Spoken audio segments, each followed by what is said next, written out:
Hello and welcome. I am Amy with ACG Practice Partners, and I'm so excited. I'm joined today by Mara SHORR, one of our senior consultants at ACG. Welcome, Mara. Thanks for being here. Thank you so much. I'm excited. Yes, well, we're just going to dive right in because we have so much to talk about. And our topic today is top protocols for your plastic surgery practice. Now, I know you love talking about protocols, you love talking with clients and helping them implement good processes and protocols in their practice. So, let's start by talking about why so many practices don't have clearly defined processes and what happens when they don't have those in place. So the answer is it doesn't typically go well, and there's a need to put a protocol or a process into place. And I often will joke that we don't need a process or a protocol. According to most practices, the mindset is you don't need it if everything is fine. And then I joke that that's why there's these ridiculous laws like don't park your elephant on the left side of the street every other Tuesday, is because somebody chose to do it and there wasn't a law or a process in place. So I think that the number one reason the practices don't have that is often they start very small. So they start, maybe it's one or two people, and everyone decides what might work together. And then you hire another team member, and we're like, oh, that works for now. And soon enough, everybody, it's just we're grown. We have grown as a business, you've grown as a practice, and the people that maybe started the process and the protocol and remembered why we did it that way, either they're higher up in management or they aren't there anymore. And so things start to go awry. And I often also say that we as ACG practice partners, we as consultants, have not only seen what's happened in the practices that we work with, but we have seen all the things that have gone off the rails in other practices across the country, given the decades of experience that we have. And so my goal and our goal is always to prevent things from going off the rails before they do, based on what Mhm. we've seen. Yeah, that's right. And I think about, why would a practice not have a process in place? I mean, we do hope that we hire good people and that they'll just kind of figure it out. And sometimes that works, and sometimes it goes terribly wrong. So, Wrong. yeah, so important that we don't just assume that the team is doing it and or that they're all doing it the same way. As a practice owner, it is important to just to make sure that those very important processes are clearly defined and spelled out. So Mhm. one of those is all around hiring, and obviously this is something the practice owner usually is heavily involved in. What does a structured hiring process look like? How is this different from we've got a gap, let's just find somebody and fill it? Yes. So when you have a really strong structure in place, it's going to make all the difference. The first thing that I say is let's get really clear on what we want that job description to be. Just because the person that held that position before has vacated that position doesn't mean that that's the exact same position we need to fill. It could be that your practice has grown. It could be that they have a really unique set of skills, quite honestly, that they were a unicorn in a way that we didn't realize. And so we need to reassess what the practice needs of that position right now. Go line by line. Typically, if the person before has held a job description, it wouldn't take more than maybe 15 minutes, 30 minutes tops. Mhm. When you go ahead and post, where you post the job matters. So I think really think through where we're going to post the jobs and do that dependent on where the candidates are. You want to fish where the fish are. So we know that often the at the provider level, I don't see nearly as many on LinkedIn. It doesn't mean that they're not there, but I don't find that estheticians and medical assistants, for example, spend as much time on LinkedIn. So posting on LinkedIn may not be as advantageous. We do love Indeed. We don't get any sponsorship. I don't know if I'm allowed to say that in particular, but that's always a favorite, right? But pick where you also know you're going to be checking for those updates, and also make sure you know what your benefits are going into it. Make sure you know the structure going into it, because that prospect, that prospective employee is going to ask you, do you offer health insurance? There is nothing wrong with somebody asking if their health insurance is covered or if there is a stipend in an interview, because often they have a family that they're supporting or they need to know for themselves if that is something that they need to consider. Yeah. Also, And if I can just jump in, Maya, yeah, I so appreciate that you're putting the emphasis on the job description. And because I think when there is a gap, our inclination is, oh my gosh, we have to fill it quickly. And like, let's just get something up. Let's just start getting people in here. But it's better to pause. And I'm not saying take days, I mean, an hour, 2 hours to yeah, really think through what the job is, what the duties are, and like you said, the compensation and benefits. Because the more clear we can be with that up front, yes, the more streamlined the process is. We're going to attract hopefully the right candidates. So we're not spending time talking to people who really aren't a good right. fit or who are looking for full time when you're hiring part time or vice versa, or they have to have insurance. You don't offer insurance. So getting clear and putting all that in writing up front, so helpful. And I think one thing to think through too is what is the reporting structure and does the reporting structure still work? So, who will that new position report to? Just because that position may have reported to somebody in the office before, well, now you have somebody new that's coming in. This could be a chance to change things up if need be, Mhm. right? So, once you're going through resumes, get very clear. I think management and the ownership should be really clear on what do you want in that particular position? If you're looking for a medical assistant and you live or work rather in a state that doesn't require an MA certification, do you need an MA certification? Do they need to have a college degree? Do they need to have a master's degree? Obviously, you want to know what licensure, confirm, are you okay if they don't hold that state licensure yet? Or are you okay, the fact that they may come from a different state and it may take a little longer for them to obtain a license for an NP or PA, for instance, in the state that your practice is in. So get very clear on what that looks like. What sort of job gaps are you okay with? One thing I say is that I am at a point we don't hold 2020 and 2021 against anybody. There was a lot of movement amongst most candidates that we see between 2020 and 2021. Mhm. So keep that in mind when you're going through a tenure and what are you okay with? What are you excited about and what are you not? Mhm. And once you find those candidates, get them in for interviews as soon as possible. I hate seeing that sometimes practices, they're busy. I get it. Ownership is busy and management is busy, and so they don't have the time put aside to interview, but get creative on what that looks like when you're actually interviewing and determine ahead of time what is the process for interviewing, Mhm. right? Is it first Right. telephone interview? How are we scheduling interviews? When does the doctor or the medical director come in and conduct that interview? What does, and is that different than the owner sometimes? Right. So who should be on all those interviews, but get really clear with that too. Yeah, I love that. Okay, so we've got a process for the interviewing phase and posting the job, who's going to interview. Now we find our dream person. We're fast forwarding a few steps here. We get an offer, and now it's time to onboard them. Where do you see practices go wrong when it comes to bringing on a new team member? Yeah. One thing that I would be remiss is if I didn't really emphasize, because I see this step being skipped, is that with the offer letter, I always recommend including a line in there that they will receive a background check and that it is really contingent on a clean background check. And so just and decide what a clean background check is, because that could really, I've seen that step missed and it doesn't end well. So, with that being said, you need to have a very clear onboarding structure. I fully recommend for each position in the practice, what does onboarding look like in the week to days leading up to that person starting? Who's responsible for making sure they have an email address? They have all the usernames and passwords to the software that they need.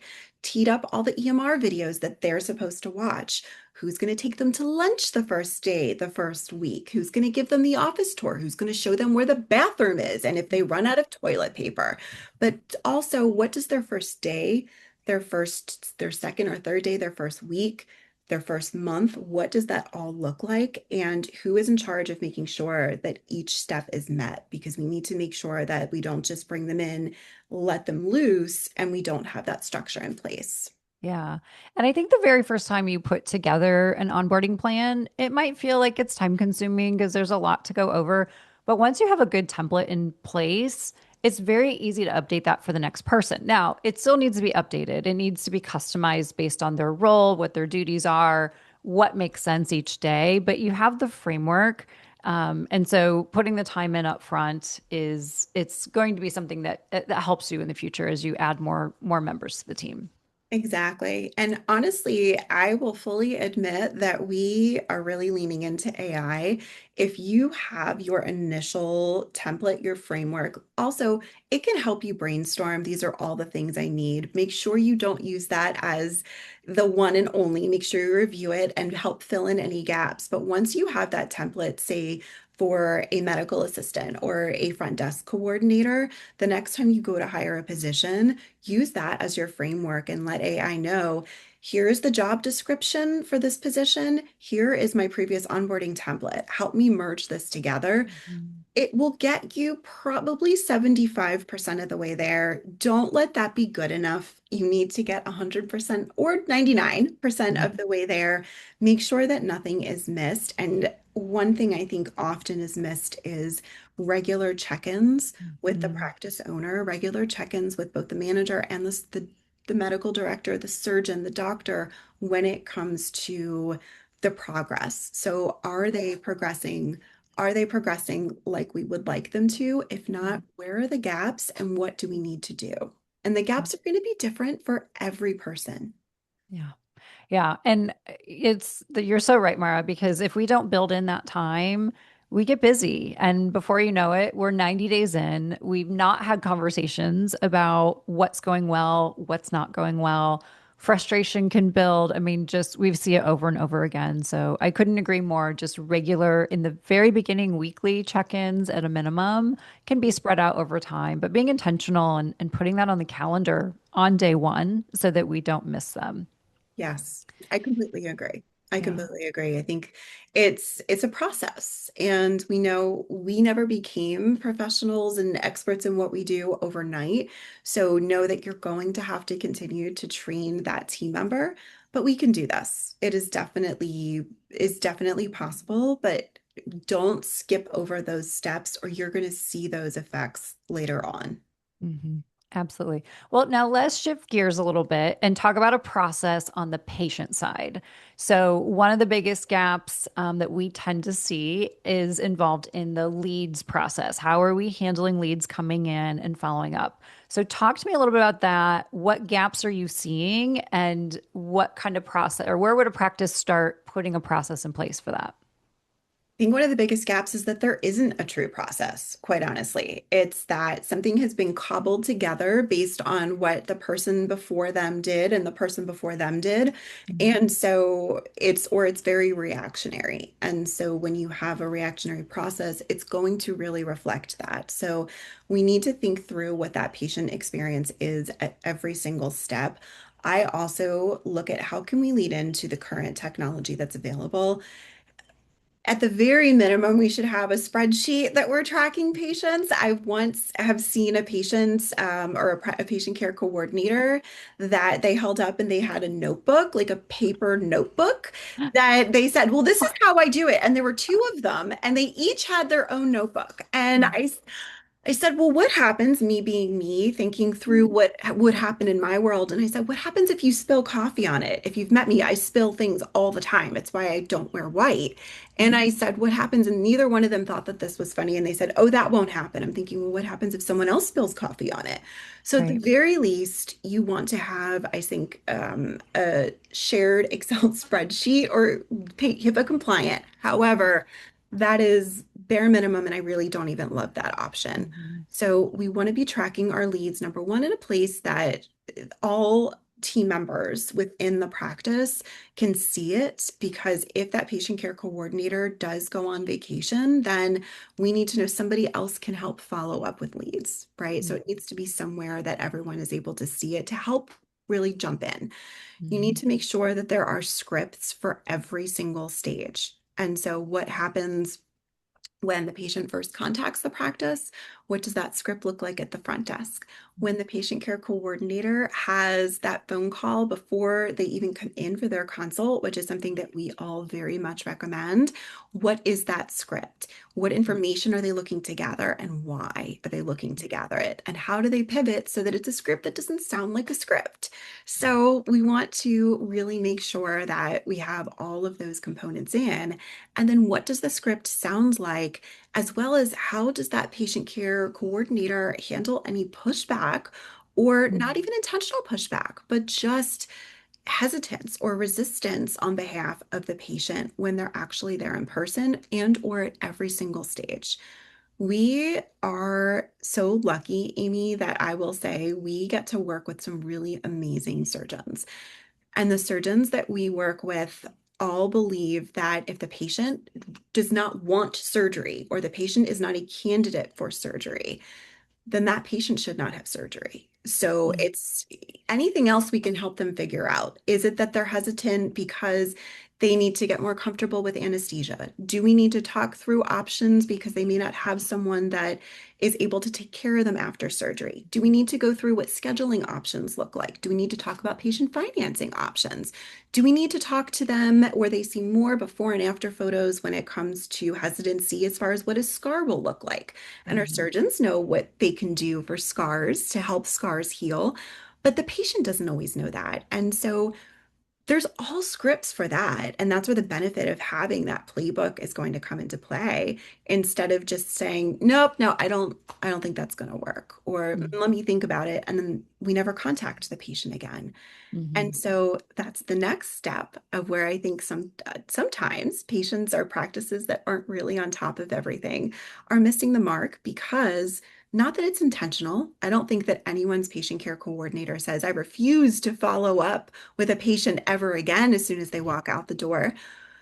But they don't know how often to follow up. They don't know how to follow up, email, text, phone. What do they say in all of that? And then they don't know how to find the time in their schedule to follow up because they're busy on the phone with patients or they're busy in consultations. And so that's where coming up with what those very clear steps are all along the way is going to be key when helping practices strengthen their closure rate, their patient sales process closure, not their suturing closure rate. Right, right. Well, it is such an essential part of the practice success, right? We have practices that, I mean, everybody is spending a considerable amount of money on website SEO, maybe some ads, all kinds of, advertising marketing efforts.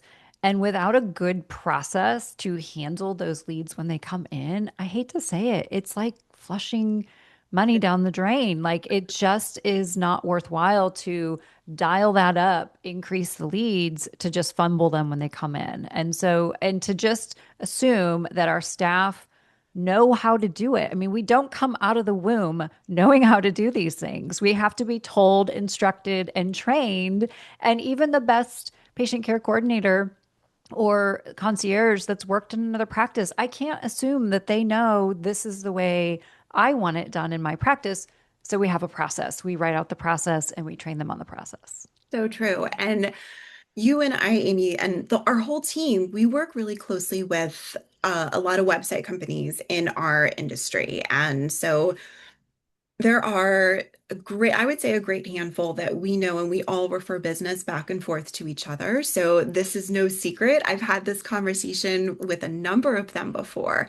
And what I will say to a practice, and I've just had this conversation where I had to hold a practice back from going with a PPC campaign until they were a brand new practice. And before they even had their front desk coordinator in place, they said, but we want to get the leads coming in. So let's start with a PPC campaign, the pay-per-click campaign, and talked with the website company and said, look, I want to get the quotes on what this would cost. I would love for you to send us the proposal, send us the timeline. We can even strategize which procedures we will be Mm-hmm. looking at and therefore which keywords. However, I can't in good conscience have you guys turn on this faucet and this funnel without someone to answer the phones. because it's just a flush. I said we will literally tee it up, and we are probably 1 to 2 months away of being ready. This was when we started the conversation. I said, but if we could tee everything up so that when we are ready, we could just turn that faucet on. And I got an email yesterday that we were able to turn the faucet on, and a good website company will honor that because a good website company does not want the practice to just waste their money on a marketing campaign if they don't have anyone to answer the leads because it doesn't look good on anybody. Everybody gets mad. Everybody is mad at everybody. So Exactly. It's a no-win situation. So I love that. That's great advice. I know we've really only talked about two processes, right? We've talked about hiring and onboarding. We've talked about leads. I mean, we could go all day on any number of processes, but in reality, it's overwhelming, right? There's so many things that a practice is dealing with day to day. So for those practices that are feeling overwhelmed, they don't have any of this in place. They don't have anything documented. They're starting from scratch. What advice do you have? How and where should they start? And, just to get some traction quickly. yes. So I would say the number one for patient care coordinator, because they're two different answers. Number one is I have been so fortunate that we've been able to keep the patient care coordinator course going for several years. I can't take credit for creating it. Amy was the one that created it for anyone listening. But what I will say is it has continued to evolve with the time. And as patient behavior has changed, we've been really able to have that evolve. What I would recommend for any patient care coordinator that says, I have no idea where to start, or I have been doing this for 20 years and it feels stale. I don't love how we're doing this now. And we've had everybody in between, from those 20-year veteran patient care coordinators to the person that literally started the course was their first day. So we walk through the entire process from the time that a patient picks up the phone until the time that they leave the practice and what that entire consultation process looks like. And then what happens, what do we do when things don't go as planned? And what I love about that course is they're not just learning from me, but we typically have 10 other practices. We cap it at 10 that they're able to learn from. So I don't want you to just hear from me what I would recommend as best practice. I want you to hear what your peers are doing, what works, or what is really not gone well at all. Mhm. So that is one resource that I would say. Also, we have some really great connections and contacts that can help with sales automation and like not necessarily sales automation, but patient CRM automation. It's not Mhm. something that I do, but I'm always happy to refer people to some of our great, amazing colleagues that can help. Yeah. So that I think is on that end. On the hiring side, start by following the guidelines that I just talked about in this. Start by thinking through what each step looks like inside your practice. What I will say is that the amount of hiring we do for practices, and it does sometimes make sense to outsource, at least when your practice is very small or when you don't have a point person, experienced manager that has that tried and true ongoing experience with hiring and sometimes firing in place, that it does make sense sometimes to outsource just the hiring component of what goes into bringing in a new team member, and we're able to help with that. That being said, I have several practices that we are working with right now that they said, hey, are you able to help us with maybe the first two? We want to watch your entire process. So we're going to keep an eye on how all of this works. And then we'd love to take all that knowledge that we learned from you guys, and we want to try this ourselves. And sometimes there's an in between of I have a practice this morning that we work with that said, we've gone through this entire process and we're looking to bring in another RM. Are you able to do the final interview? Because I just want to make sure we're not missing anything. And I have a couple clients that we're working with right now that have said, can you just be my gut check on this? I want to make sure I'm not missing anything. And we're able to do that too if you need that second set of eyes. Yeah, I love that. Well, that's what we always say. We want to train and equip practices to not need us, right? To be independent, to do all these things, but then that we're here whenever they do Yes. need us and, whatever capacity that looks like. And Amy, you, which I love, have coined this term that our team has used when a practice works with us and then is ready to fly, which is they're ready to graduate. Hmm. And I love this concept because I think that no consulting company should believe that a single client should be with them forever. Because I think that there are times when you are ready to graduate. That being said, just because you graduate with your bachelor's doesn't mean you don't want to come back for a master's or come back for a PhD. And when you're ready to grow, and we have clients that have been with us for, gosh, you have clients that have been with you for 7 to 10 years now.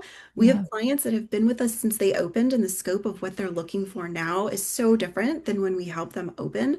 But we also have clients that have we've helped them open, we've helped them launch, and then they say, I'm ready to graduate, but can I know that in the background, if I need to tag you in, you guys, we could do that again? And we say, absolutely. So it really does, it's whatever a practice needs at whatever level of support. That's right. Well, Mara, I think we could talk all afternoon about so many other processes and protocols, Yes. but we will stop there for today. We'll save something for our next conversation. But thank you so much for being here. Yes, I'm off to go interview a nurse right now. So we all have great things that we're going to continue with our afternoon. So thank you for letting me talk about one of my passions. All right. Thanks a lot.